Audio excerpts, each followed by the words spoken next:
ఇదిగో ధనవంతులారా, మీ మీదికి వచ్చని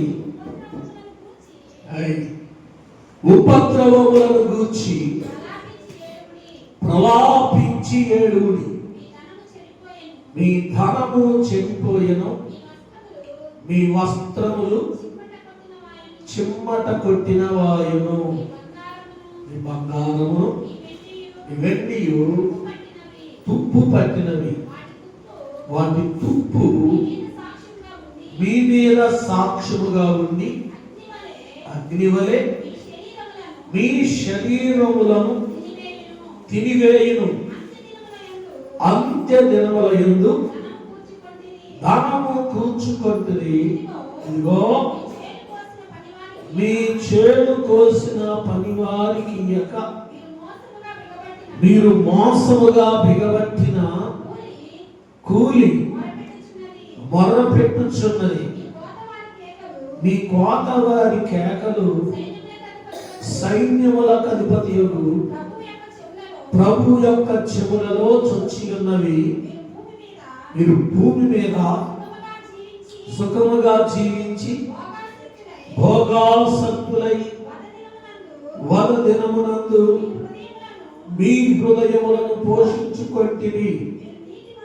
వీరి నీతిమంతుడైనటువంటి వానికి శిక్ష విధించి చంపుదురు. అతడు మిమ్మును ఎదురింపడుచ. ప్రభునందు ప్రియమైనటువంటి దేవుని బిడ్డలారా, ఈ చదవబడినటువంటి లేఖన భాగంలో చాలా విశేషమైనటువంటి మాటలు వ్రాయబడ్డాయి. చివరిగా చదివిన మాట్లాడతాడు, మీరు నీతిమంతుడైనటువంటి వానికి శిక్ష విధించి చంపుదురు. అతడు మిమ్మును ఎదురింపడు. ప్రియమైన దేవుని బిడ్డలారా,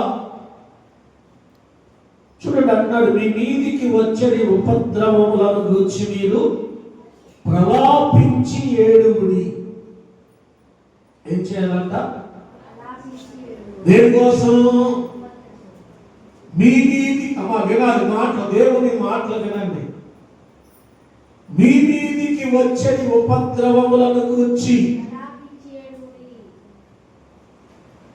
మానవుని యొక్క జీవితంలో అనేక రకములైనటువంటి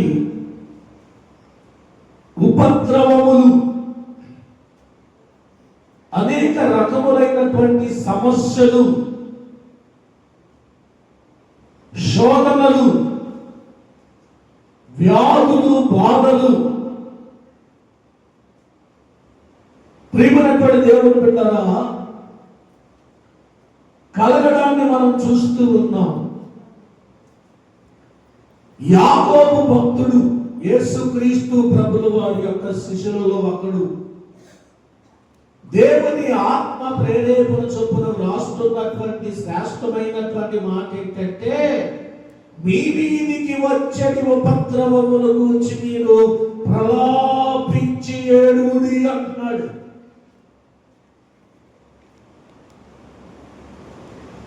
అక్కడ ధనవంతులారా అన్నాడు, సందర్భ సహితంగా చెప్తున్నాడు. కానీ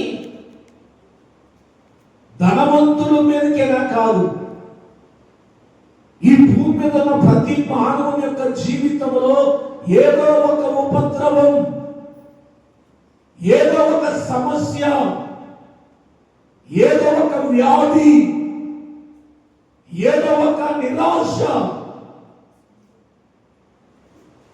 కాబట్టి దేవుని సన్నిధిలో మనం ఏం చేయాలి అంటే, వాటి కొరకు మనము ప్రలాపించి ఆడవాలి.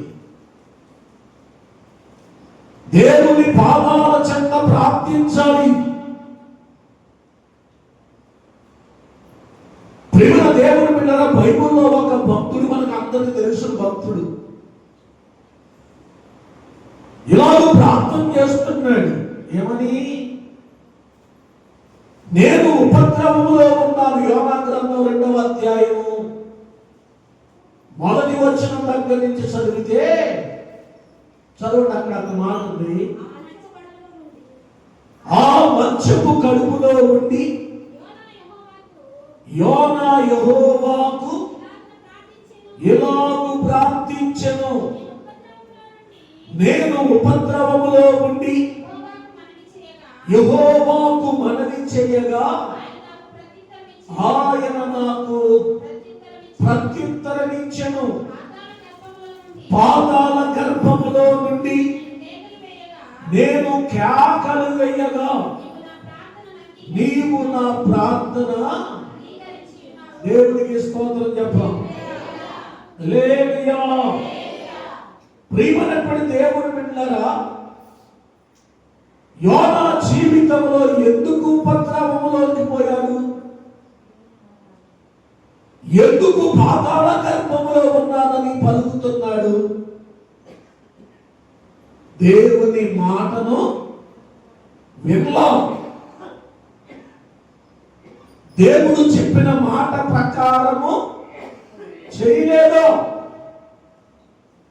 దేవుడు అన్నాడు, నీవు నినివే మహాపురమునకు వెళ్ళమన్నాడు.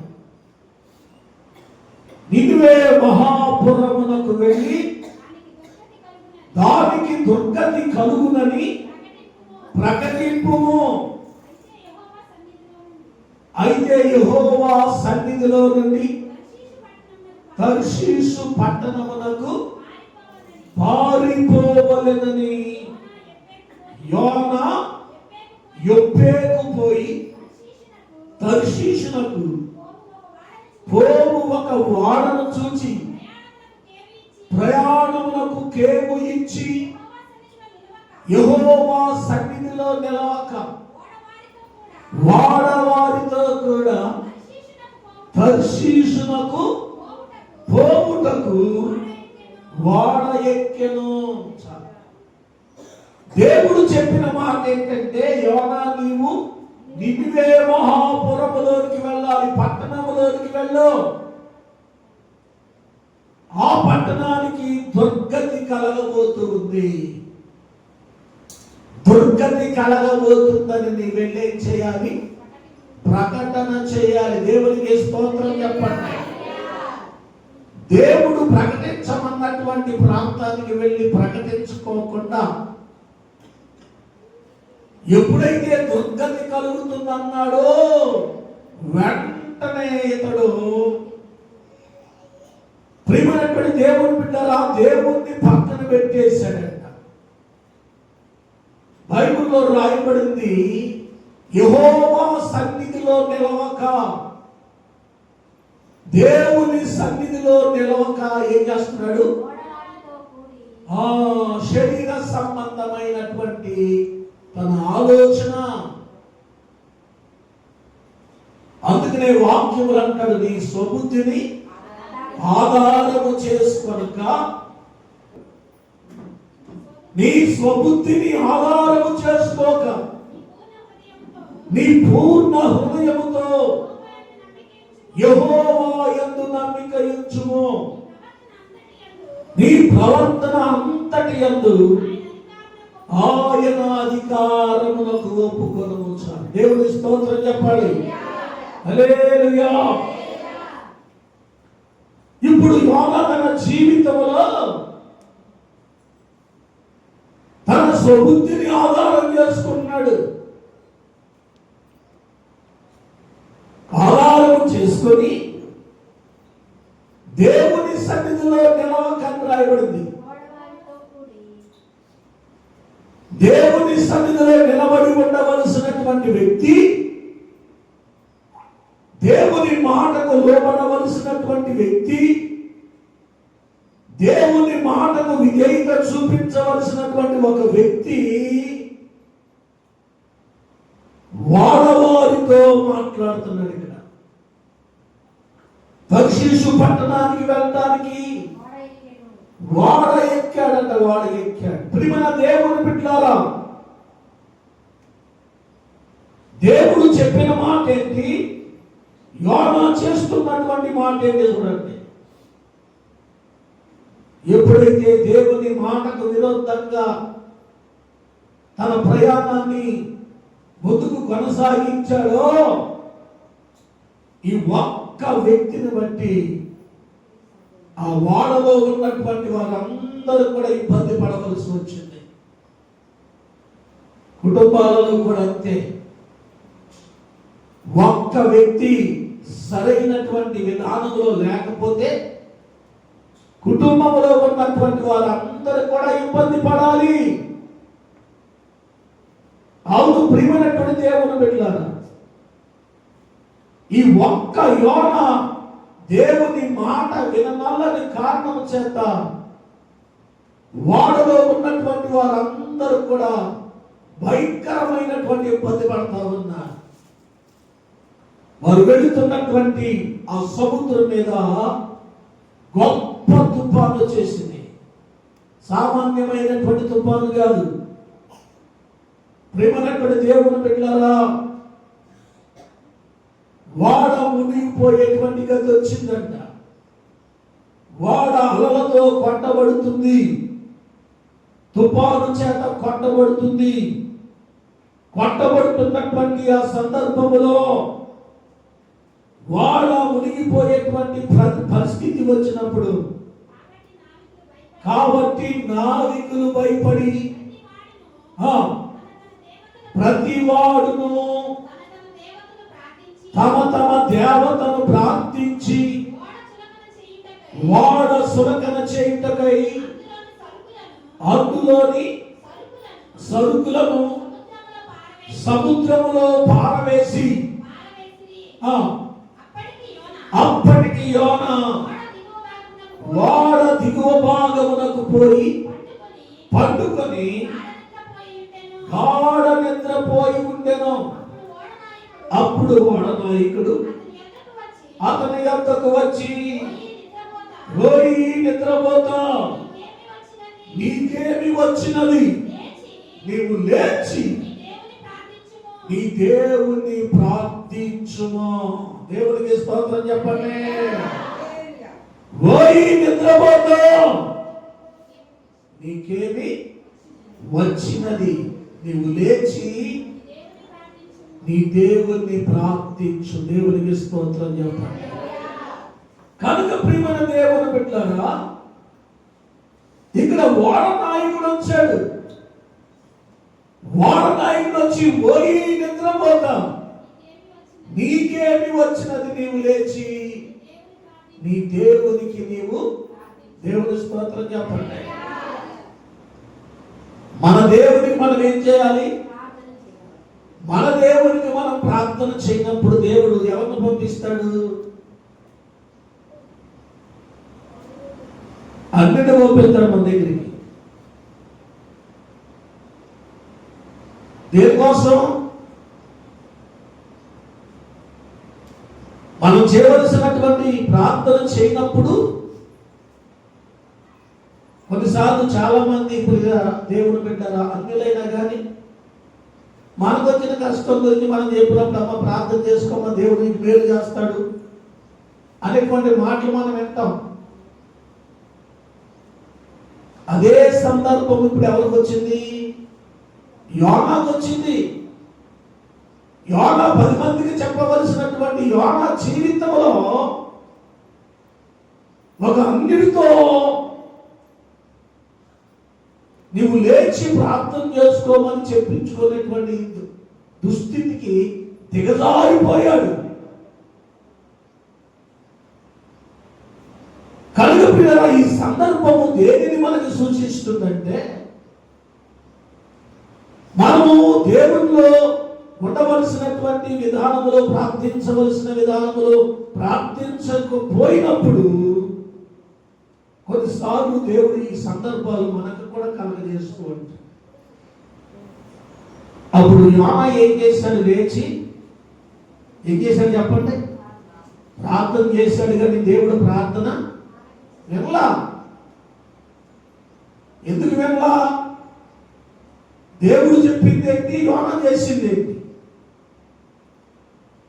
అందుకంటాడు యెషయా గ్రంథం 59వ అధ్యాయంలో మొదటి వచనములు అంటాడు, రక్షింప నేరకున్నట్టు యెహోవా హస్తము విననేరకున్నట్లు ఆయన చెవులు మందం కాలేదు. మీ దోషములు మీకును మీ దేవునికి అడ్డముగా వచ్చును. మీ పాపములు ఆయన ముఖమును మీకు మరుగుపరచను కనుక ఆయన ఆలకింపగా ఉన్నాడు. దేవుని స్తోత్రం చెప్పండి. ఒకవేళ ఇప్పుడు మనం అనుకోవచ్చు, పాపం అంటే ఏంటి? దేవుడు చేయమన్నది చేయకపోవడమే పాపం. దేవుడు చేయొద్దు అన్నది చేయటమే పాపం. ఆజ్ఞాతిక్రమమే పాపం. కనుక ప్రియమైన దేవుడు పెట్టారా, పాపం అంటే మనం ఎక్కడికో వెళ్ళిపోతాం. దేవుడు చేయవద్దన్నటువంటి పని చేయటమే పాపం. దేవుడు చేయమన్నది చేయకపోవడం కూడా పాపమే. అది చిన్న పాపమా పెద్ద పాపమా? పాపం అంటే పాపమే. అది చిన్నదైనా పాపం అంటే పాపమే. అది కోపమే పాపం అన్నాడు. నేను చెప్పండి, కోపమే పాపం. కోపంలో కూడా పాపము కాని కోపం ఒకటి ఉంది. నేను చెప్పండి, అది చెప్పండి అమ్మా. ఎవరైనా తప్పు చేస్తున్నప్పుడు మనం చూసినప్పుడు, అమ్మా తప్పు చేస్తున్నావు, ఆ తప్పు నువ్వు చేయొద్దు అంటాం, కోపపడటం, అది పాపం కాదు. అందుకని కోపపడు కానీ పాపము చేయొద్దు. దేవునికి స్తోత్రం చెప్పాలి. హల్లెలూయా. కనుక ప్రియమైన దేవుని బిడ్డలారా, యోనా అంటున్నాడు, నేను ఉపద్రవములో ఉన్నాను. నేను ఉపద్రవములో ఉండి యెహోవాకు మనవి చేయగా ఆయన నాకు ప్రత్యుత్తరం ఇచ్చెను. పాతాళ గర్భములో ఉండి నేను కేకలు వేయగా నీవు నా ప్రార్థన అంగీకరించి. దేవుడు స్తోత్రం చెప్పండి. అందుకని చాలాసార్లు చెప్తాను, స్వయంకృత అపరాధం అంటే ఇదే. కొన్నిసార్లు మనంతటిగా మనమే కొన్ని ఇబ్బందులు కొని తెచ్చుకుంటాం, కొన్ని శ్రమలు తెచ్చుకుంటాం, కొన్ని కష్టాలు తెచ్చుకుంటాం. దాన్నే స్వయంకృత అపరాధం. ఇప్పుడు యోనా తన జీవితంలో స్వయంకృత అపరాధాన్ని తెచ్చుకున్నాడు. చాలా ఇబ్బందులు పడ్డాడు. ఇక్కడ దేవుని స్తోత్రం చెప్పండి. చాలా ఇబ్బందులు పడ్డాడు. ఎంత ఇబ్బంది అంటే సముద్రములో పడవేయబడ్డాడు. అయితే దేవుడు ఏం చేశాడంటే చాపకు ఆజ్ఞాపించాడు, యోనాను నీవు మింగివేయమని. చాప కడుపులో 3 రోజులు ఉన్నాడు. ఎన్ని రోజులు ఉన్నాడు? 3 రోజులు ఉన్నాడు. మనం 3 సెకండ్లు కూడా ఉండలేదు. దేవుని స్తోత్రం. 3 రోజులు చేప కడుపులో ఉన్నాడు యోనా. దేవుడు చెప్పాడు, ఈ 3 రోజులు ఏం చేశాడు చెప్పండి? ఉపవాసం ఉన్నాడు. తింటాకేం లేదు, ఉపవాసం ఉన్నాడు. ఉపవాసం ఉండి ప్రార్థన చేశాడు. దేవుడు ఏమన్నాడంటే, చేపతో దేవుడు మాట్లాడి నీవు సముద్రపు అంతరికి వెళ్ళి కక్కివేయమన్నాడు. కక్కివేసిన తర్వాత అప్పుడు యోనా నినివే పట్టణానికి వెళ్ళాడు. దేవుడు వెళ్ళమన్నప్పుడు వెళితే ఈ ఇబ్బందులు వెళ్ళి ఆ నినివే పట్టణంలో దేవుని సువార్తను ప్రకటించాడు. దేవుని స్తోత్రం. ఇప్పుడు ఆ పట్టణంలో దేవుని సువార్తను ఏమని, ఈ నినివే పట్టణానికి దుర్గతి కలగబోతా ఉంది. నినివే పట్టణస్తులారా, నినివే పట్టణం దేవుని దృష్టికి గొప్పదై 3 దినములు ప్రయాణమంతా పరిమాణము కలిగినటువంటి పట్టణం. ఆ పట్టణములో 1 దిన ప్రయాణము అంత దూరము సంచరించుచు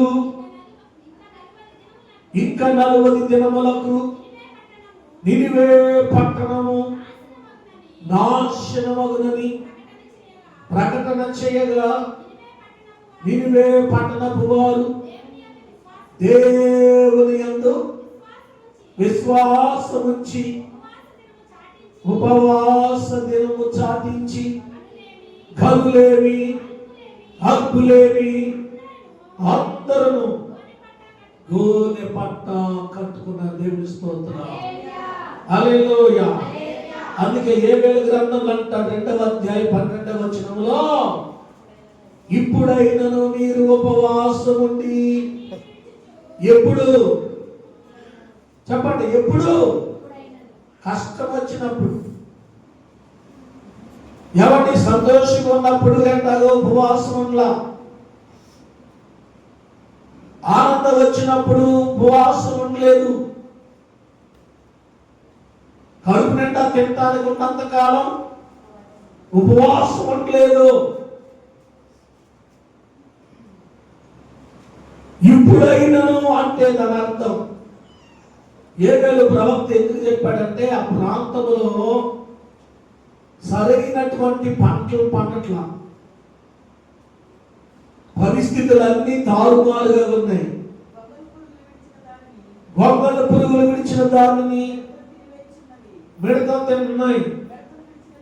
మిడతలు విడిచినటువంటి దానిని పసర పురుగు తినివేస్తుంది. పసర పురుగు విడిచినటువంటి దానిని చీడ పురుగులు తింటున్నాయి. మంతులారా మేలుకొని కన్నీరు విడుడి, ద్రాక్షపానము చేయవాళ్ళారా త్రాగుబోతులారా రోదనము చేయండి. కొత్త ద్రాక్షారసం మీ నోటికి రాకుండా నాశనమాయను. దేవునికి స్తోత్రం చెప్పాలి. ప్రియులారా, పంటలు సరిగా పండట్లేదు. అది ఏ పంట అయినా కావచ్చు. పంటలను పురుగులు తినేస్తున్నాయి. ఈ మధ్యలో పైరు విషయంలో కూడా చెప్తున్నారు, వైరస్ వచ్చిందని. వైరస్ వచ్చి మినుము పంట సరిగా లేదు. మనకు ఆయన అంటున్నాడు, నేను ఈసారి మినుము పంట వేయను, ఏం చేస్తాను అంటే కండ్లు తోట వేస్తాడంట. ఏ తోట చెప్పండి? మొక్కజొన్న కండ్లు. దేవుడు స్తోత్రం, హల్లెలూయా. మినుము పంట సరిగా పండట్లేదు కాబట్టి నేను మొక్కజొన్న తోటను వేస్తానన్నాడు. దేవుడి స్తోత్రం చెప్పండి. నీవు ఏ తోట వేసినా నా ప్రియమైనప్పుడు దేవుని బిడ్డ, దేవుని మాట వినకపోతే దేవుని ఆశీర్వాదాన్ని నీవు చూడలేవు. దేవుని ఆశీర్వాదాన్ని చూడాలంటే నీవు దేవుని మాట వినాలి. దేవునికి స్తోత్రం చెప్పండి. దేవుని మాటకు లోబడాలి. కనుక ఇక్కడ అంటున్నాడు, ప్రియమైనటువంటి దేవుని బిడ్డలారా, ఆ ప్రాంతంలో సరైనటువంటి పంటలు లేకుండా పోయి ఎక్కడ చూసినా భయంకరమైనటువంటి కరువు, తినడానికి తిండి లేని పరిస్థితులు, ప్రజలందరూ కటకట్లాడిపోతా ఉన్నారు. అలాంటి సందర్భంలో యోవేలు ప్రవక్తలో ఉండి దేవుడు మాట్లాడుతున్నాడు, ఇప్పుడైనను మీరు ఉపవాసం ఉండి కన్నీరు విడుచుచు దుఃఖించుచు మనపూర్వకంగా తిరిగి నా యొద్దకు రండి. ఇదే యెహోవా వాక్కు. దేవుడికి స్తోత్రం చెప్పండి. మీరు కన్నీరు విడుచుచు దుఃఖించుచు మనపూర్వకంగా తిరిగి నా దగ్గరకు రావాలి మీరు అన్నాడు దేవుడు. ప్రియమైన దేవుని బిడ్డలారా, యాకోబు గ్రంథంలో అంటాడు, దేవుని యొద్దకు రండి, అప్పుడు ఆయన ఎక్కడ నా మాట? దేవుని యొద్దకు రండి, అప్పుడు ఆయన మీ యొద్దకు వచ్చును. పాపులారా, మీ చేతులను శుభ్రము చేసుకొనుడి. విమనస్కులారా మీ హృదయములను పరిశుద్ధపరచుకొనుడి. వ్యాకులపడుడి, దుఃఖపడుడి, ఏడుడి. మీ నవ్వు దుఃఖమునకును, మీ ఆనందం చింతకును మార్చుకొనుడి. ప్రభు దృష్టికి మిమ్మల్ని మీరు తగ్గించుకొనుడి. అప్పుడు ఆయన మిమ్మల్ని హెచ్చించును. దేవునికి స్తోత్రం. హల్లెలూయా. ప్రభు దృష్టికి మిమ్మల్ని మీరు, అప్పుడు ఆయన మిమ్మల్ని, అంటే కొంతమంది ఎలాగున్నారు అంటే దేవుని కంటే కూడా మరి దంభముల యందు వారు ఏం చేస్తున్నారు? అతిశయపడుతున్నారు. అందుకని ఇక్కడ అంటున్నాడు, ప్రభు దృష్టికి మిమ్మల్ని మీరు, అప్పుడు ఆయన మిమ్మల్ని హెచ్చించే దేవుడు. దేవునికి స్తోత్రం చెప్పండి. మనందరికీ తెలుసు పరిసయ్యుడు సుంకరి, ఆ ఉపమానం మనకు తెలుసు. పరిసయ్యుడు ఏం చేస్తున్నాడు? కోతలు కోస్తున్నాడు. ప్రార్థన చేయటకై ఇద్దరు మనుషులు దేవాలయములకు వెళ్ళి, వారిలో ఒకడు పరిసయ్యుడు, ఒకడు సుంకరి. పరిసయ్యుడు నిలబడి, దేవా, నేను చోరులను, అన్యాయస్తులను, వ్యభిచారునైనా ఇతర మనుషుల వలనైనను ఈ సుంకరి వలె పక్కనున్నటువంటి వ్యక్తిని, ప్రియమైన దేవుని బిడ్డలారా, సుంకరి వలెనైనను ఉండనందుకు నీకు కృతజ్ఞతాస్తుతులు చెల్లించుచున్న. దేవుడి స్తోత్రం చెప్పండి. వాక్యం తెలవని వాళ్ళకి ఈ మాటలన్నీ చాలా ఎలా ఉంటాయి? వాక్యం తెలవని వాళ్ళకి ఈ మాటలు చాలా గొప్పగా ఉంటాయి. అమ్మో, పరిసయ్యుడు ఎంత మంచోడు, ఎంత నీతిమంతుడు. కానీ అతని గురించి దేవుడు ఇచ్చిన సాక్ష్యం ఏంటి చెప్పండి? అతడి కంటే ఇతడు ఎవరి గురించి? సుంకరి గురించి. పరిసయ్యుడి గురించి కాదు. పరిసయ్యుడిని నీతిమంతుడిగా ఎంచిన దేవుడు ఎవరు పెంచాడు? మరి సుంకరి ఏమన్నాడు? సుంకరి దూరముగా నిలుచుంది, ఆకాశం వైపు కన్నులెత్తుటకైనను ధైర్యము చాలక రొమ్ము కొట్టుకొనుచు, దేవా, పాపినైన నన్ను. దేవుని స్తోత్రం చెప్పాలి. ఆకాశం వైపు కన్నులెత్తుటకను. ఎందుకని ఆకాశం వైపు కన్నులెత్తడానికి ఎందుకు ధైర్యించాలి? ఆకాశం మంది ఎవరున్నారు? దేవుని స్తోత్రం చెప్పండి. గమనించండి, ఆకాశం మంది ఎవరున్నారు? ఆకాశము నా సింహాసనము. సింహాసనం మీద ఆసీనుడై ఉన్నాడు దేవుడు. కనుకనే ఆకాశం వైపు కన్నులెత్తుటకును ధైర్యము చాలక. దేవుడు అంటే అంత భయం. ఈ రోజున మనకి కూడా దేవుడు అంటే ఏముండాలి? ఉందా? దేవుడంటే భయం ఉందా? దేవుడంటే భక్తి ఉందా?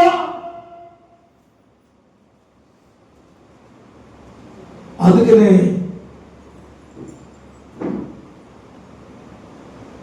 వంటమన్నాడు సాంబాబు గారు పద్దాక ఒక మాట చెప్పాడు. బైబిల్లోని కూడా అంటే బజార్లో పెట్టినందుకు ఏమంటే దైవజనుడు చనిపోయినా అని చెప్పిన మాట పదే పదే గుర్తొస్తుంది. బైబిల్ కూడా అంటే బజార్లో పెట్టిందంట గుడ్డు. మన కోడి బజార్లో గుడ్డెడితే మనం ఊరుకుంటామా? పెట్టేస్తామా? ఈరోజు క్రైస్తవ జీవితాలు కూడా అలాగున్నాయి. భయము లేనటువంటి భక్తి. ప్రియమైనటువంటి దేవుని బిడ్డలారా,